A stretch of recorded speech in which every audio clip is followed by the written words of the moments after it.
es un átomo cualquiera, B es un átomo diferente a A, pero al fin de cuentas sigue siendo un átomo cualquiera. Y hay una repetición en toda la línea del polímero. Entonces tenemos A, B, A, B, A, B, y eso se repite hasta que termina la cadena. Sin embargo, hay características especiales. El átomo A solamente puede tener 2 enlaces simples, el átomo B solo puede tener 4 enlaces, y así se va todo. En este caso se está representando el poliéster sin curar, es decir, se lleva a cabo la polimerización y se acabó. Se saca la línea principal polimérica, ya sea por el método de condensación o el de catalización, no importa. El caso es que ya tienes tu cadena principal. Resulta que cuando llevas a cabo el proceso de curado, que ustedes más adelante me van a explicar, lo que va a pasar es que va a haber un entramado molecular.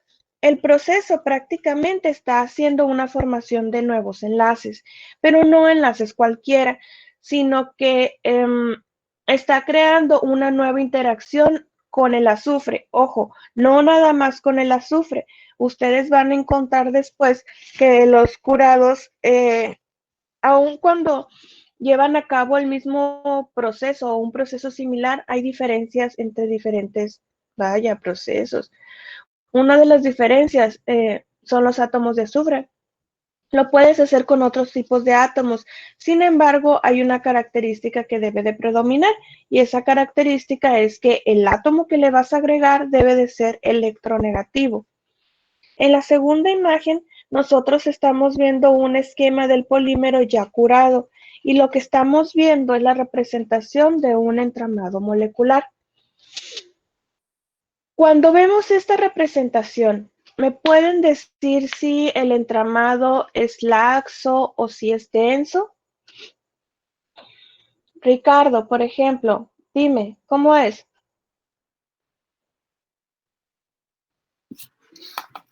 Laxo. Tu cámara. Y Está, no. está prendida. No me pareces encendida. Sí, está prendida.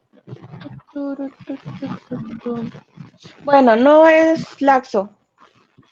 ¿Alguien me puede recordar qué es laxo y qué es denso?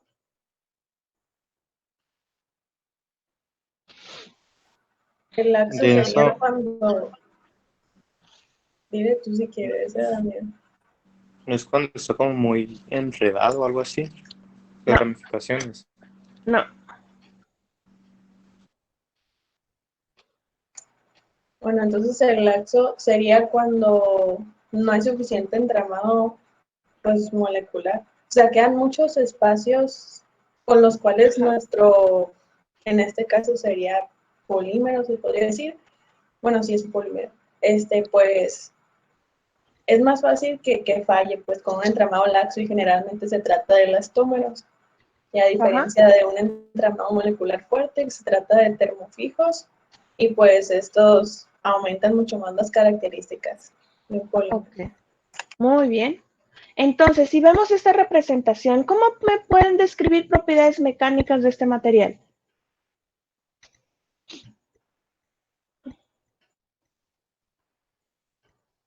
Damián, por ejemplo. En la cual la del curado. Sí. Pues yo diría que sería como más resistente mecánicamente porque o sea, gracias al entramado hace como que tenga mejor, ¿cómo diré? O sea, tenga de dónde agarrar fuerza, pues, o energía cada ramificación. Tienen como apoyarse entre cada entramado. Ok. Profe, sería Mande. una representación de un vulcanizado. Ok. ¿Y luego? Pues sería todo, ¿no? Sería como, pues, agregar las propiedades mecánicas que da el vulcanizado en sí, al momento de curar el polímero. Ok. Ahora, vean la representación. Si yo hago un ataque químico, independientemente si es ácido o base, no sé, hay un ataque químico, ¿cómo se va a comportar este entramado? Toledo, dime. ¿Cómo que cómo se va a comportar, profe? Ajá. Si yo le aviento un agente químico a este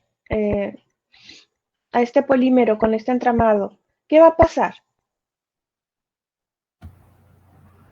Pues yo digo que se va a romper, ¿no? O sea, se va a desestabilizar. Oh, sí, si el ataque es muy fuerte, pero ¿cuál es la respuesta que va a tener el material? Se van a separar de que por partes. No. El primer comportamiento es una protección. ¿Cómo se lleva a cabo esa protección? ¿Alguien me puede ayudar? Pues generalmente se ve que los electrodos están completos ahí. Eh, y aparte el azufre es muy electronegativo, no tanto como otros elementos, pero pues ahí se da. Entonces yo creo que resiste muy bien los ataques químicos. Ok, cuando yo ataque a uno de esos azufres, ¿qué va a pasar con los otros? Mm, deje veo.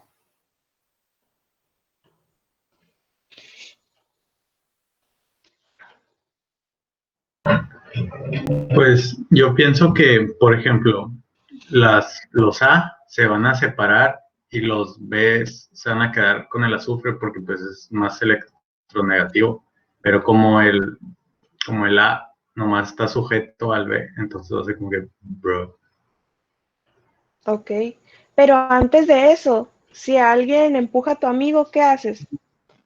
pues lo apoya. Entonces va a haber una reestructuración molecular. A lo mejor no es un gran movimiento porque no tienes muchos grados de libertad, pero va a haber un apoyo.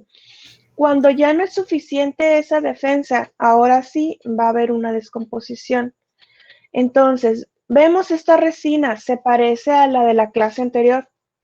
Entonces, tengo grupos ésteres, oxígenos, carbonos, pero resulta que esta resina que les presento es mucho más tenaz que el poliéster, pero es menos sensible a la hidrólisis. Alguien recuérdame, ¿qué es hidrólisis?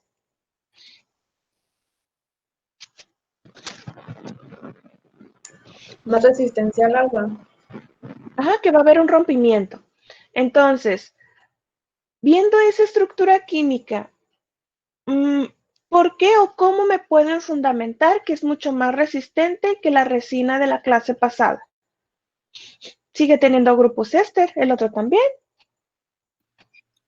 Profe, iba a desactivar el micro y colgué. Ok, entonces, Tienen que ver los anillos aromáticos, sí tiene que ver. ¿Por qué? porque en el anterior, según yo, nada más aparecía uno en el grupo funcional y ahorita aparecen dos.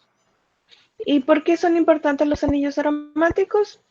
Porque recuerdo del semestre pasado que nos había comentado que cuando se tiene un anillo aromático están tan unidos y tan cerrados entre sí. Y, por ejemplo, el giro de sus electrones, pues va solamente como, digamos, en ese mismo ciclo, pues.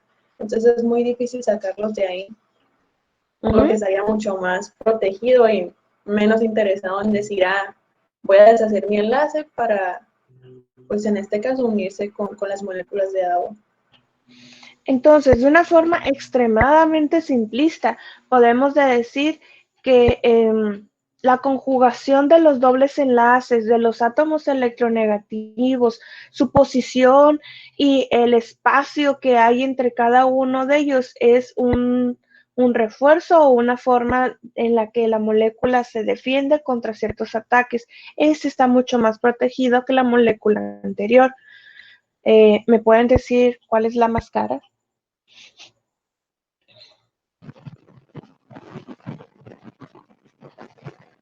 Pues al menos el vulcanizado es muy barato, entonces supongo que esta. Esta es la más cara. Ujú. Esta Ahora, sería como isoftálica. ok, ¿y por qué dices eso? No, pues, o sea, le estaba preguntando, como dijo que tiene mejor resistencia y aguanta más. Ok, pero no es una regla general, ¿no? Sí es ISO, porque ISO es igual. Quiere decir que los grupos funcionales predominantes están iguales en el mismo espacio o en la misma cara, cosa que está representada en esa imagen. Pero no todo lo ISO es lo mejor. Dependerá de los grupos que estén en la estructura molecular y la aplicación que tú le estés dando al material. ¿Sí? Sí, Ok, aquí vemos otra representación. Ahora tenemos un átomo B, una A y un B. Resulta que ahora nosotros vamos a hacer un proceso de un entramado por medio de un curado. Y la segunda imagen es la estructura como queda el polímero. Nos podemos percatar de que ahora el entramado es laxo. ¿Sí? Hay un mayor espacio que es aquí. Esto le confiere nuevas propiedades mecánicas, físicas y químicas. Pueden representar ventajas o desventajas. Entonces, díganme cosas buenas que le ven a esta estructura. Flexibilidad del material. Sí. Otra.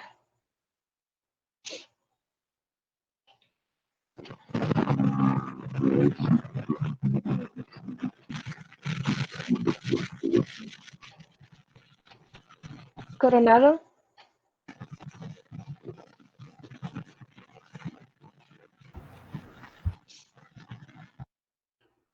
¿No, Coronado?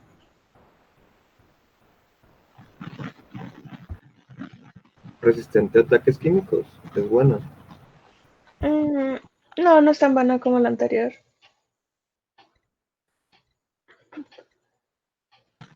Otro, vamos, vamos. yo diría que tiene como más libertad de movimiento entre el entramado y lo haría como más flexible. Ajá. Vamos, otra que no hace flexibilidad.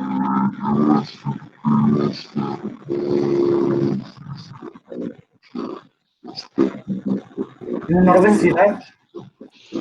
Ok, creo que Coronado está poseído y tiene que ver su micrófono. ¿Me decías de densidades que qué? Menor densidad. ¿Mayor? Menor. O sea, es menos denso el material que algún otro. Ouch. Es más barata también. Resiste más o menos desgaste. Más, supongo, ¿no? Se desgasta más fácil, diría yo. Se desgasta más fácil. Ahora veamos esto. Esta es una estructura que tiene muchos polímeros que se usan para matrices o recubrimientos, que es el grupo epoxi, y es la primera imagen. Ese pedacito es lo que le da el nombre. Bueno, entonces vemos la segunda imagen. Ahora tenemos anillos aromáticos, seguimos teniendo carbonos, pero ahora el oxígeno está en una posición bastante interesante. En la tercera imagen estamos viendo una representación nada más. Entonces, aquí estamos viendo una molécula epoxi y aquí estamos viendo una molécula amina. Amina, les recuerdo que es un grupo funcional que tiene carbonos, que tiene nitrógenos, dobles enlaces y oxígeno. Entonces, cuando se da todo este proceso químico, queda organizado de esta forma. Ojo, no es exactamente esta forma siempre, sino que es una forma cuasi al azar. Entonces, cuando tengo esta estructura, me da nuevas propiedades mecánicas diferentes a las que habíamos visto en las otras diapositivas. ¿Por qué me da tan diferentes las propiedades mecánicas con esta estructura y no con las otras? Siendo que si se fijan en la cadena polimérica principal, viene siendo una estructura química muy, muy, muy parecida.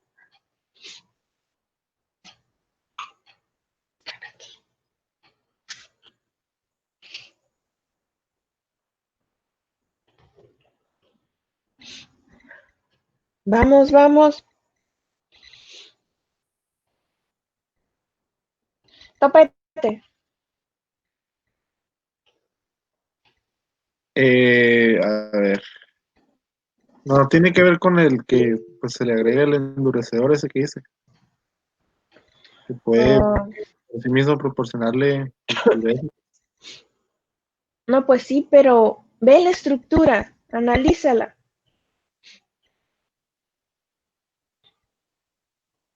O Es por los que se que refiere el endurecedor. Que no sé. Ajá. ¿Por los qué? Yo nada más alcancé a escuchar que dijeron endurecedor. es porque tiene menos oxígenos este, profe. Sí influye, pero vean la estructura otra vez. Vean esto.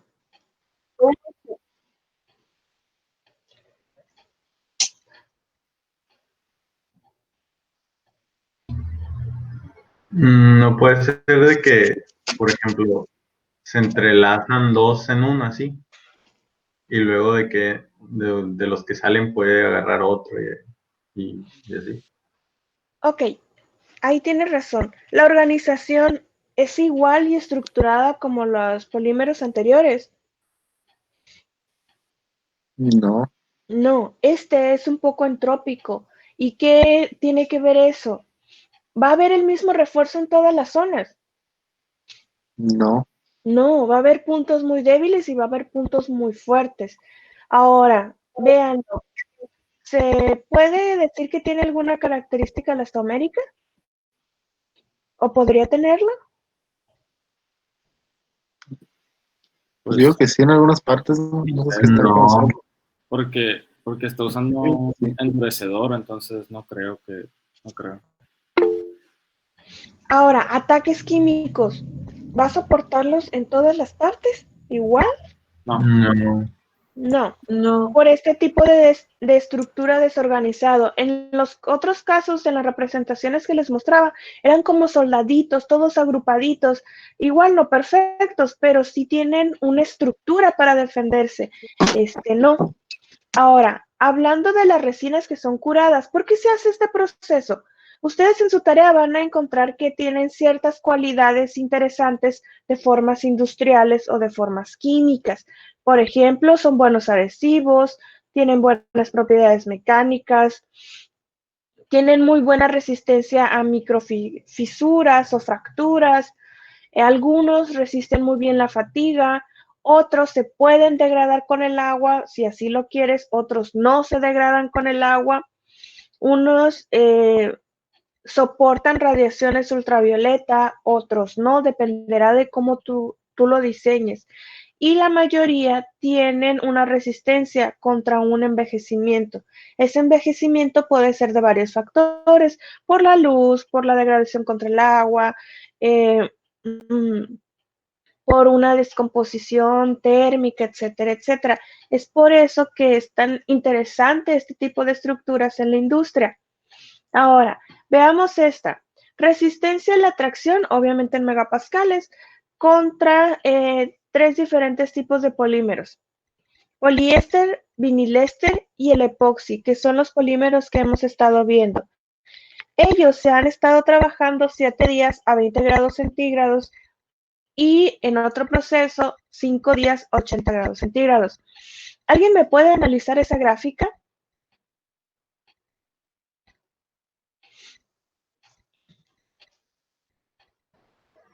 Que tiene más resistencia cuando se calentó por menos tiempo, pero más temperatura que el de más tiempo y un poco menos temperatura.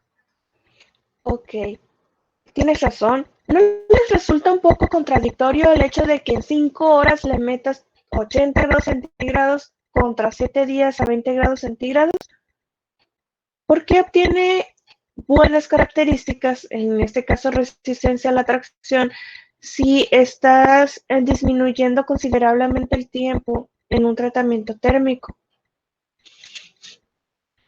Por el tipo de entramado que agarra. El entramado es una consecuencia de, ajá, eso es cierto.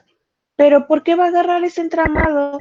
Es como si no puedo decir de golpe, porque tampoco no es una temperatura wow, extraordinaria, pero le estoy aventando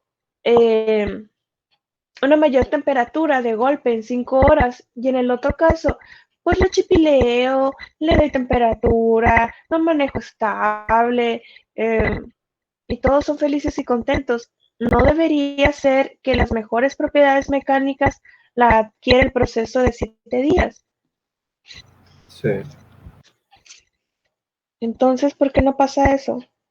Maestra, en el epoxi, ¿por qué en el método de atracción? ¿Por qué ocurre al revés que las demás? Como que en el método de Profe, atracción. O sea, llega más alto en la de 7 días que en la de 5 horas. Ah, porque es otro, no estás viendo proceso de tracción, estás viendo el módulo de tracción. profe, Mande.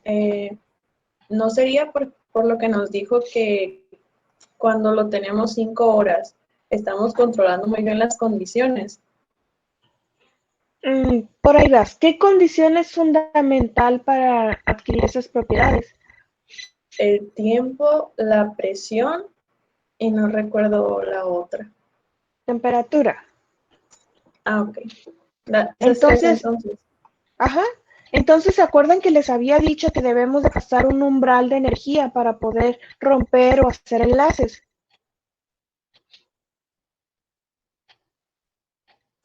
Sí. A veces nosotros creemos que cuando le doy un tratamiento térmico a algo, automáticamente voy a mejorar propiedades mecánicas porque me dio mi gana, porque le di el tratamiento térmico. No necesariamente eso pasa. Sí se mejoran propiedades, pero tienes que darle la energía necesaria para que se formen esos nuevos enlaces. Entonces, imagínate que mi energía de activación tiene un paquete de energía de 100 unidades. Esas 100 unidades yo se las doy en 5 horas. Formo los enlaces que tengo que formar y soy feliz. Pero el hecho de que yo lo mantenga en un hornito o en una estufa 7 días con un paquete de energía de 50 unidades, pues nunca le voy a llegar a la energía de activación, no se va a formar nada. ¿Sí? Entonces, ¿qué tenemos que cuidar en el proceso de curado? La energía que se le da, el tiempo en el que se le da y si tienes aguacate, si te quieres fresear, la presión que se le da en el proceso. Ahora, es a lo mejor muy rápido de visualizar la resistencia a la tracción. Automáticamente sé que un proceso da un valor más alto y eso es fundamental. Ahora, en el módulo de tracción, ¿alguien me recuerda cómo se saca el módulo de tracción?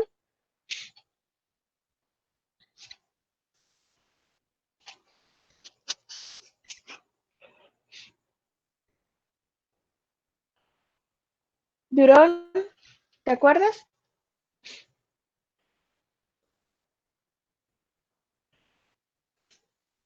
No. Ok. No es, bueno, estaba pensando en que no es como cuando lo sometes a algún,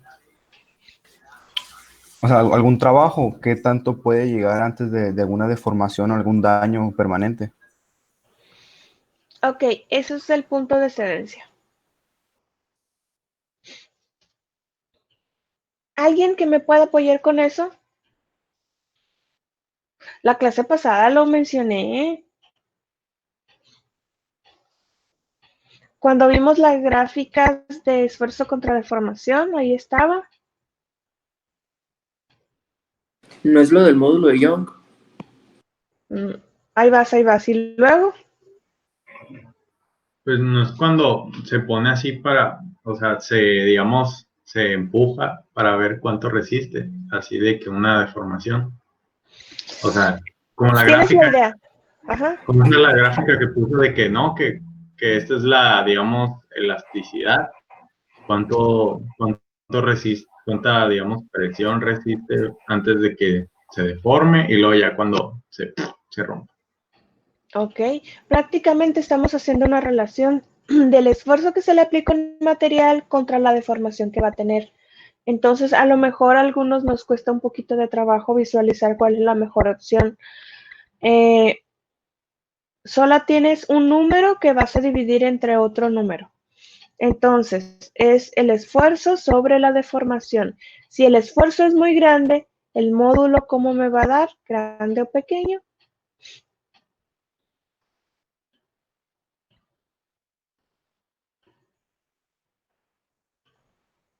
No depende de